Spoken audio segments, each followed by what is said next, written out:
Hey, welcome to How to Build Your Own Home. I wanted to walk you through a job site here, and we're just starting to backfill just a little bit here. And I wanted to show you a French drain, come all the way around the house, just talk about what I'm doing on this job and kind of give you some more boots on the ground kind of stuff. Nice sunset today. So let's walk down in here. We are backfilling and doing some compaction every 8 inches, and I'm sliding down there right now. Okay, what you see here, let me get it right here, is a drain system. Goes all the way around the house, and we'll walk around, we'll take a look at that. It's got a slight slope to it. It's probably from the back to the front, maybe about 1.5 foot difference in elevation. Some guys don't worry about that elevation.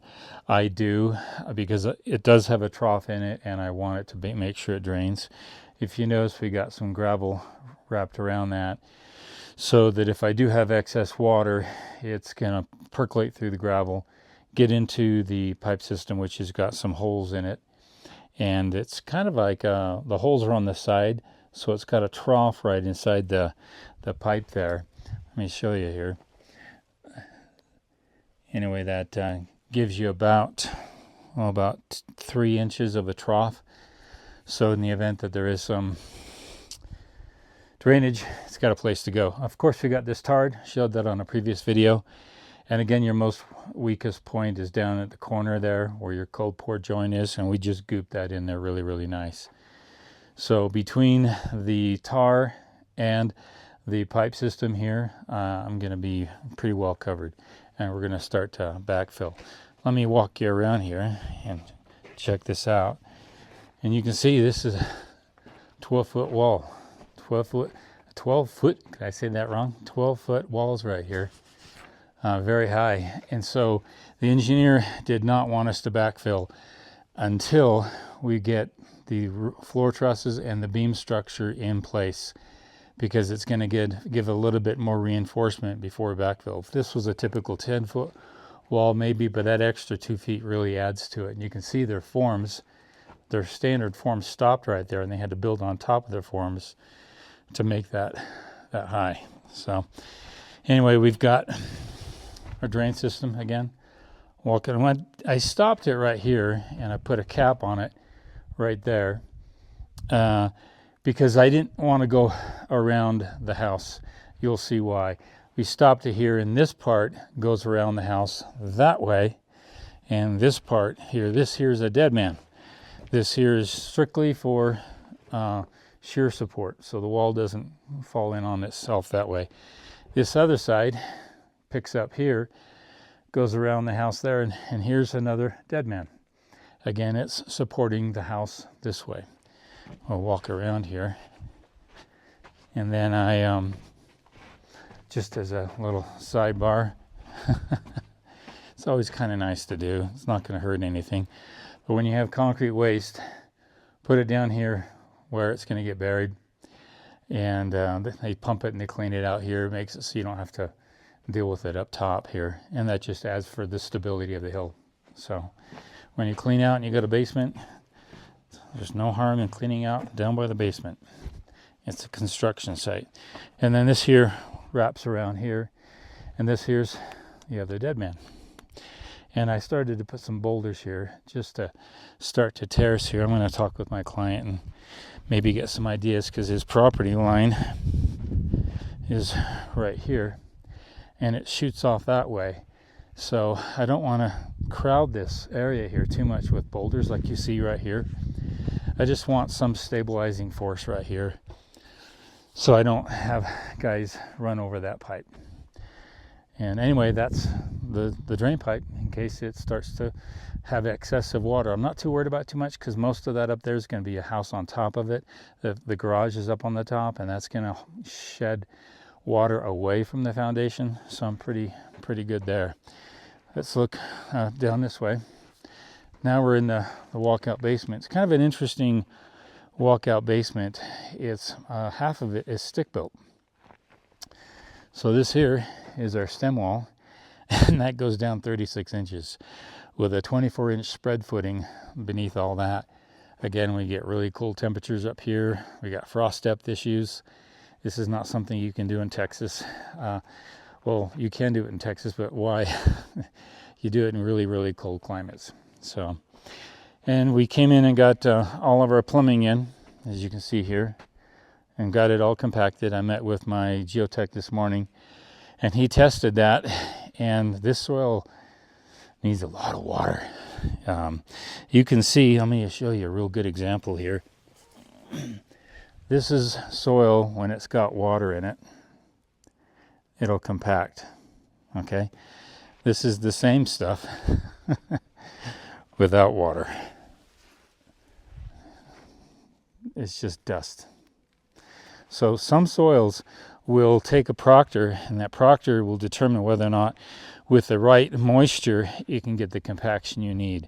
And water is really the key to getting compaction. I got 100% on a couple of these because I just ran the sprinkler all night long and it was just soaking.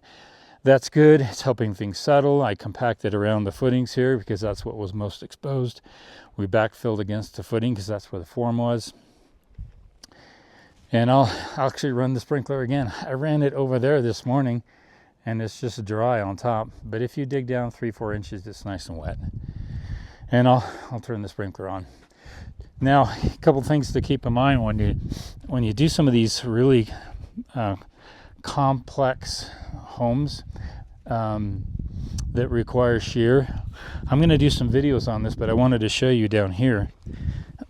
This here, if you can see it, that's a weld plate, and it's got a little stems that go into the concrete.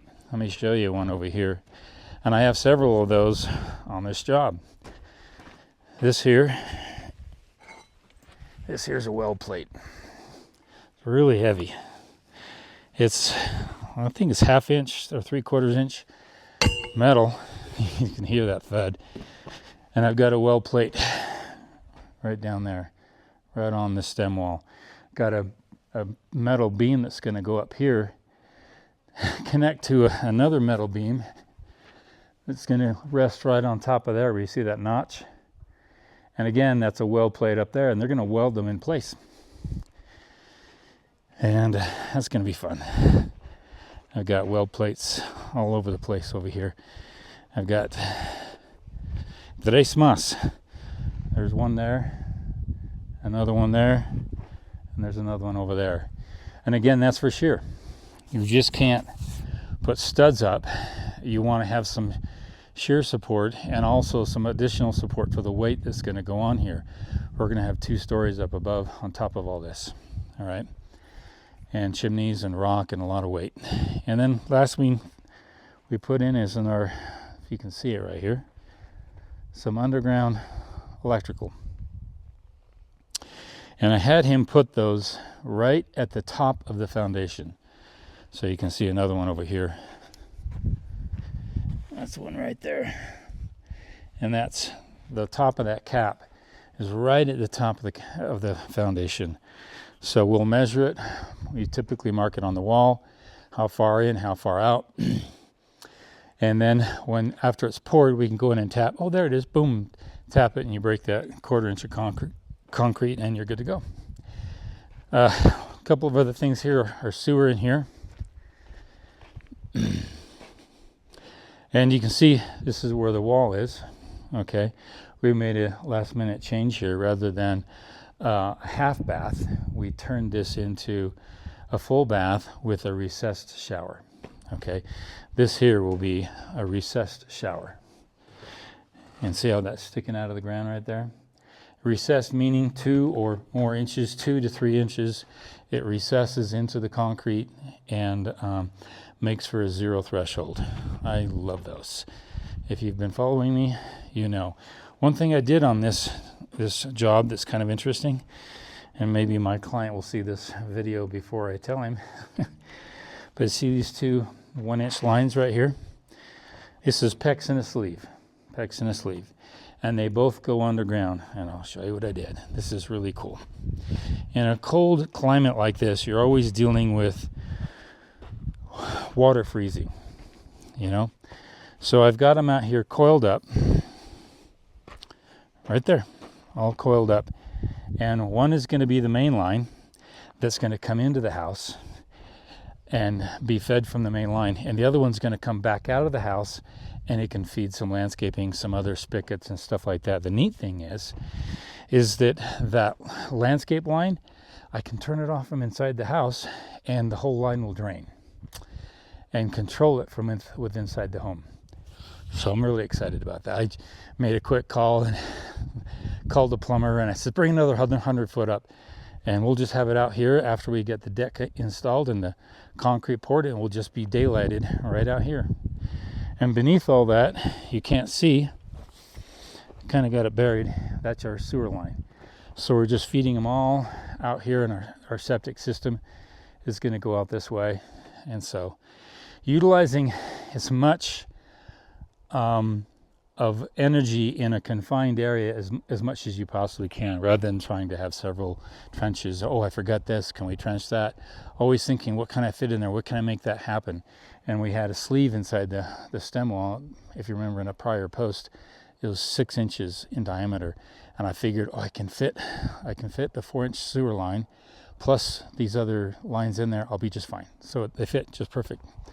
So I have a lot more that I can show you, but I just wanted to walk you through this job. Again, this is the Pine Valley North job. One other thing, if you see the tar here, I'm following a natural grade of the property. Sometimes people come and put tar on the whole thing, and you go, oh, I didn't want that, because we'll stucco this. Or we may even put something else on it. But at least without the tar, I can easily stucco it. With the tar, that'd be a real hard thing to do. So I only put the tar on where the grade is going to go. And tomorrow I meet with my excavator, and we're going to try to do some finished grade up here. And we're going to place some large boulders up there, try to get them terraced. I really want to do something nice here. So I have to take some time to walk him through that tomorrow. So lots to talk about. We're going to pour the slab on Thursday, and I'll give you some insights on that and issues with subcontractors who want to control your schedule. We'll talk about that next time. This is how to build your own home and a nice sunset. You guys take care.